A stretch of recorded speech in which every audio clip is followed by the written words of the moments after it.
welcome to part two of Ogham for Beginners. In part one, we looked at the evidence for the Ogham, the historical pillar stones and objects and artifacts, and also medieval manuscripts. For part two, this won't be too long, probably 10 minutes or so, but there is an enigma that, according to Julius Caesar, writing about 50 BC, wrote about his conquest of Gaul and the destruction of the Celtic tribes and the Druids and so on. It's a sad book, but it's an important book to read because he does tell us bits of information about Druids and the Celts and so on. So according to him, writing about 50 BC, he said the Druids refused to write anything down, that they actually believed writing things down would be counterproductive to their students who trained for years and years and years remembering their teachings. So they thought that writing would actually be detrimental to individual memory. It's an interesting idea. And what Julius Caesar says is that although they didn't put things down in writing, they used the Greek language as a language for trade, for import and export of goods from ships and things like that, or and so on. So they were educated that they could read and write Greek, or they could speak Greek, but their own Celtic teachings and wisdom and star law and mathematics, what have you, they refused to put down in writing. So following that, if there's truth in that, there shouldn't be a Druidic alphabet, really. And really, the Ogham turns up 400 years later anyway. So between Julius Caesar saying that Druids don't write anything down, 50 BC, 400 years later, there's stones with Ogham inscriptions on. So did it happen after Julius Caesar, or was he ignorant of Irish intelligence? We don't know. You got to make your own choice and guess. But the Ogham doesn't appear until 400 years after he said. So the point of this short video is about the probable origin of the Ogham alphabet. It's not called an alphabet. I'll explain that in the future. But just looking at the alphabets that were around in Europe during the Iron Age, when the Druids were around, there was Egyptian alphabet, and there was Greek alphabet, and there was Latin, and in the Middle East there was Hebrew as well. The thing with all of these alphabets of Northern Europe in the Iron Age is they're really pictures originally. They're like hieroglyphs. They're little drawings of birds or a hand or a snake, as you can see here. And then they change from pictures into letters. And the letters themselves in different cultures change shape. So alphabets go through a kind of growing phase, or an evolution. Probably evolution is a better word, from picture symbols to individual letters. That's the natural, organic way that an alphabet grows. But the Ogham isn't like that at all. And I've had a good look for many years now, trying to find an alphabet that's similar to the Ogham. And I can't find one. The runes look like the Latin alphabet. Mostly there's a letter T and an S and a B. Looks like these letters here. But the Ogham is completely unique in just being these lines. So on the left-hand side, we looked at this in part one. Individual letters are just lines coming off a stem line, a central line. It's very unusual. And what's strange too is that alphabets grow organically, and their number count is different. You know, like Hebrew, I think is 22 letters, and modern Latin alphabet is 26 letters. And but the Ogham is 4 groups of 5 instantly. The whole pattern has to be instant. There couldn't be 5 in the first group, 3 in the next group, 2 in the third group, and 4 in the fifth group. You know, it's not how it is. It's 5 in one group, 5 in another group, 5 in another group, and 5 in another group. It's 4 groups of 5.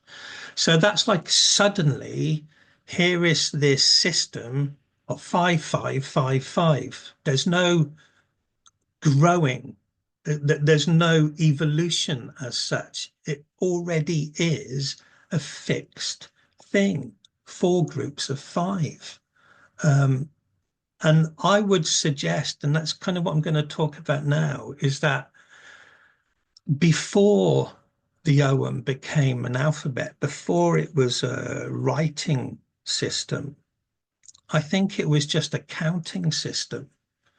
And I think it grew from trade and scratching on pieces of wood or tablets of clay, a record of things that have been traded and agreements that such and such a person is going to bring objects to you, things that you need, import and export, like that, some sort of tally system. Now, here's a thing then.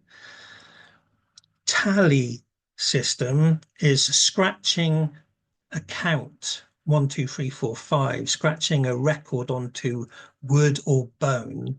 And that does go back thousands and thousands of years. So look at these are fascinating. This looks like the Ogham, but it's not. This is a wolf bone from the Czech Republic, and it's over 30,000 years old. There's a tally bone. The bone of this wolf bone has been used to count whatever it is that's being counted. You know, these are deliberate scratches in this wolf bone going back 30,000 years. You know, it's a long, long time. That's, gosh, you know, that's 20,000 years before Newgrange was built, that these lines were being scratched. And it's not unique to this bone from the Czech Republic. Here's another one. This is from Africa, and this is about 20,000 years old. Same idea, you know, scratching lines into bone. Bone has survived, but equally you could scratch it into wood. Wood is more perishable, you know, but it looks more like the Ogham than any of the European alphabets. And even coming up to the modern world, there's these things. They're long pieces of wood. How long are they? They're about 9 foot long, 10 foot long.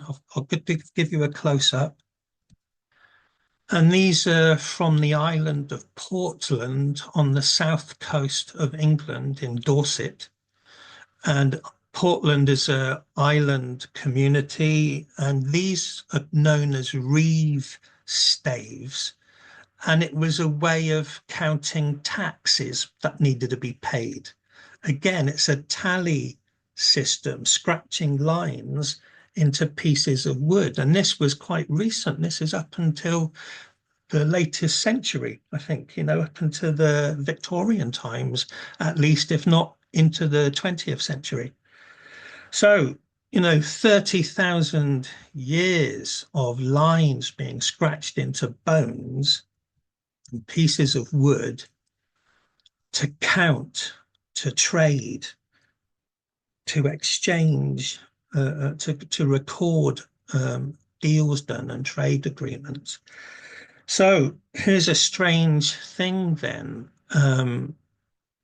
Although the Ogham doesn't match any modern alphabets, and it doesn't match other counting systems. The Romans had the Roman numerals, which we used up until medieval times, 111V or V1 or X11. The Roman numerals were inherited from the Roman Empire. And the numbers we use today are known as Arabic numbers. The symbols that we use to write 1, 2, 3, 4, 5 evolved from Arabic, which itself evolved from a Hindu counting system, India, So here's an interesting thing then. So the Ogham doesn't look like Arabic numbers. The Ogham doesn't look like Roman numerals, but it looks a lot like Egyptian numbers. And that's a bit of a strange thing, bearing in mind the Ogham doesn't go up to 10,000 or 100,000.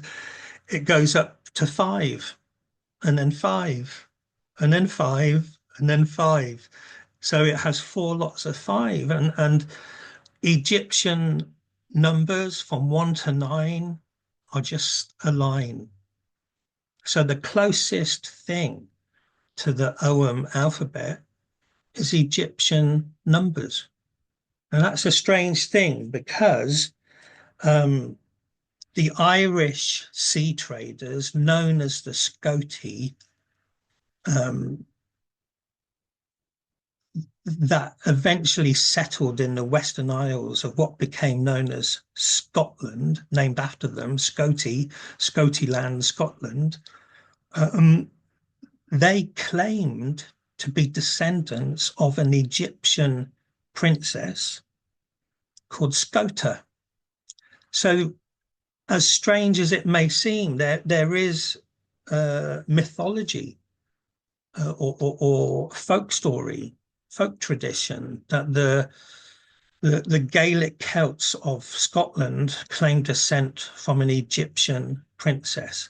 And as strange as that sounds, there was, during Roman occupation of Britain, a temple of the goddess Isis in London on the River Thames. So, the world was much more mixed and cosmopolitan. The language I'm speaking now, modern day English, wasn't spoken by the Druids. Modern English is an evolution of Anglo-Saxon and Norman French, really.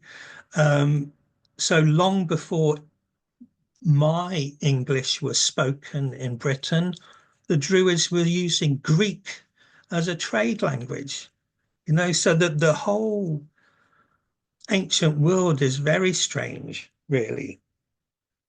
So before I finish, and there are stories in Ireland of the Ogham being scratched into pieces of wood, wooden staves or wooden wands or wooden tablets. There's no archaeology of that, but there are stories written down, folk stories. But here's another strange thing then. The second group of the Ogham, the H group, or the Acma Uatha, is unique in that the 5 letters that it holds, H, D, T, C, and Q, are the first letters of 1, 2, 3, 4, 5 in Irish. It's an interesting thing. Just as much as the final Acma, the 4th group, is all the vowels are together in 1 quarter. With the second group, the H group, you've got the first letter of 1, 2, 3, 4, 5 is that an echo of a counting system? And why does the B group begin the whole system, but it's not the numbers? So second ACMA corresponds with 1, 2, 3, 4, 5 in Latin, in French, in Welsh, in Irish, in Proto-Celtic. HDTCQ. I'm not going to try and pronounce 1, 2, 3, 4, 5 in those languages, but it's an enigma of the Ogham. So all we can say for certain is that the Ogham appears from the 4th century onwards on the pillar stones discussed in part 1. And maybe it came from a writing system, a tally system. And then at some point in time, the symbols became letters of an alphabet. In Ogham law in Irish called the Beth Louis Nin. Come to that in future videos. But the next video, Ogham for Beginners Part 3, will be about something that I call the Ogham Code.